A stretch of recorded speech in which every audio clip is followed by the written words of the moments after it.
Alright, so what's up, y'all? This is the next video for the Honda truck build. We bought a welder the other day and we got it hooked up.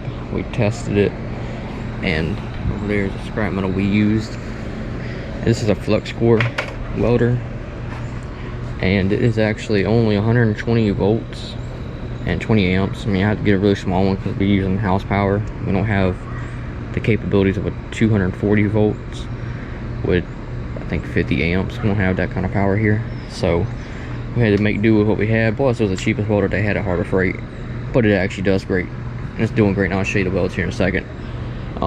Try to buy a extension cord for it because obviously this little wire is not going to fit out there all the way in here.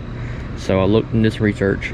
Apparently we needed 10 amp gauge wire for the extension cord. So searched around for that, couldn't find anything less than like a freaking $80 or something.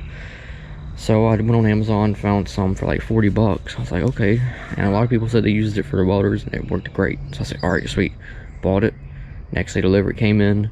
Turns out it's way too damn big, and didn't clarify that it's for 240 or 120. It said universal for welding. Well, apparently it's the freaking bigger ends like you have for your dryer plug-in, and obviously this couldn't work. So we just grabbed the extension cord we had already and made do with it. We welded the hatch last night. Obviously I'm still here, and obviously the house is still out there. So apparently it didn't melt the wire. Made sure we checked the wires occasionally to make sure it wouldn't get too hot. But it wasn't really getting too hot. Probably because we had our settings on minimum. Because after all, this wire, this metal is pretty flimsy and it's pretty thin. So we obviously don't need the max settings. So that's probably why it didn't get warm. Hell, I don't know. I'm not an expert. But here is what we have so far. I mean, yeah. Honestly, it looks like shit. Not even gonna lie to you, but I haven't got the wire brush yet, and it's obviously not done. This is just the first to tack it on, and just to show you that it's obviously together. It doesn't move, but you can see in there's a few more cracks I have to fill in, and of course this is flux core, not MIG or TIG welding, so obviously it's not going to look as great either. But then again, this is the first time I've ever welded, so literally spent like an hour last night doing this. I'm trying to find the wire brush now to like kind of get some of that popcorn scratch out, and here in a little bit we're going to continue to weld this all the way from here to here, another end, because I watched some more YouTube videos and figure out how to do it. So now I know what I need to be doing. Because what I was doing before, I was just creating a big bubble, stopping, let it heat up a little bit, create the next bubble right beside it. But no, apparently that's not really the best way to do it. Apparently you create the bubbles and you keep on going, you don't stop. So that's what I'm about to try to do now.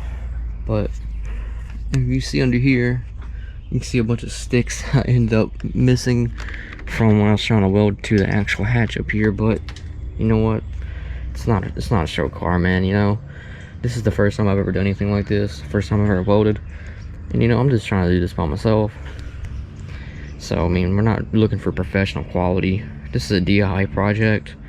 And it's just really to show other people that they can do this too if they wanted to. I mean, I did try to go the professional route. I contacted like 8 different mobile welders. Everybody said this sheet metal or the steel up here on the roof was way too flimsy for their welders and to burn it right through. So I was like, okay. So I was like, alright, you know what? It's time to go to Harbor Freight. And that's exactly what we did. We used the Harbor Freight Chicago Electric, as you can see. And if you look in here, you can also see a few parts in here. We actually did go pick up another transmission. We drove, I think, like hell, man, like 3-4 hours there, and it's like an all-day trip. Honestly, we left at like 10 o'clock. We didn't get back home till like 5 yesterday, but it was worth it.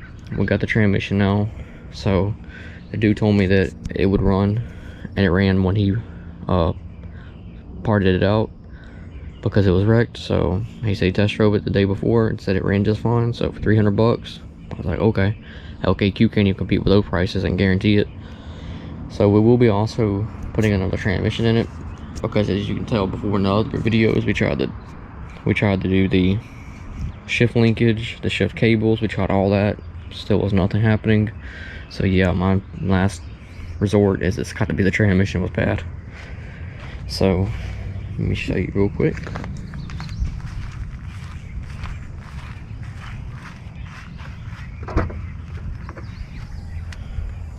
And we got the new transmission right here, which we'll eventually be working on probably today.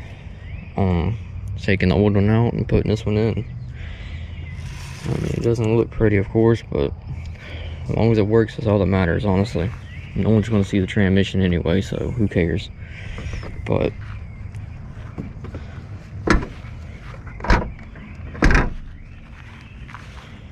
also today, depending on how much longer it takes me to weld that hatch back up all the way through, which I'll show you this side too. This side looks a little bit better. I mean, still a couple little gaps right here that I have to fix, but once it's fully welded in, then we'll throw it back on another weld and then body filler it in. But I'm also thinking about trying to get the door seams in today and weld it through. I'm not too sure, but also have to definitely get the handles out and weld the little caps over them too as well. Still a lot more welding to go, and still gotta figure out how we're gonna weld all this right here. But I have found a tonneau cover that's fiberglass for a truck. I'm thinking if I can get it for cheap enough, I think the dude said he'd take 40 bucks for it. I was thinking we just lay it across this, cut it out what we don't need, and just kind of retrofit it on here, which would be kind of cool. Then we can postpone putting the new metal on these little things right here, and we're about to bed later and mostly focus on up here and all this over here. And speaking for the little, if you're asking about the little gap right here, what my goal is to get some metal or something and kind of like bend it up into the angle up here to come straight down from this little pillar all the way down to here, and then from here back will be just a little plexiglass window for you to be able to see out of. And then of course we're going to hook up the back window over there to make this thing go up and down.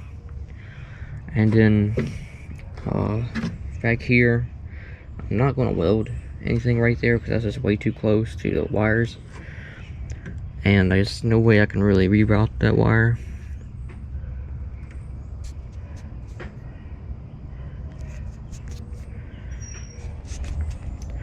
Sorry for the cut, but yeah, like I was saying, there's no way I can really weld that wire.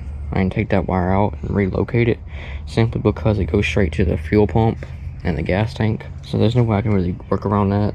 And I damn sure do not want to be welding anywhere near gas, especially not a fucking live gas tank. So what I'm gonna probably do is I'm probably gonna get like some wood or maybe just metal, honestly, and just cut it out the way I need it, and just kind of like Gorilla Glue or something, get right here in this little seam. And then let's see here. Yeah, I mean, this should be fine. And then from where we cut the damn door, we're probably going to just have to cut it out again right through here and just completely encase it over just to make sure. But we'll figure out when we get there, honestly. But yeah, I mean, that's the progress so far, so I'll show you the next thing is uploaded whenever we make some progress. Stay tuned. Alright, so here's the next update for this video. I took the door handle out on the side and took the little latch, that thing that holds the door in place, and started sanding it down a little bit and started just tacking it, as you can see. And now it doesn't move at all. It's gonna have to finish coming all the way down, so I'm gonna let this cool down for a second. I'll throw in a time lapse and hopefully have this whole side of the door completely welded in. So enjoy the time lapse.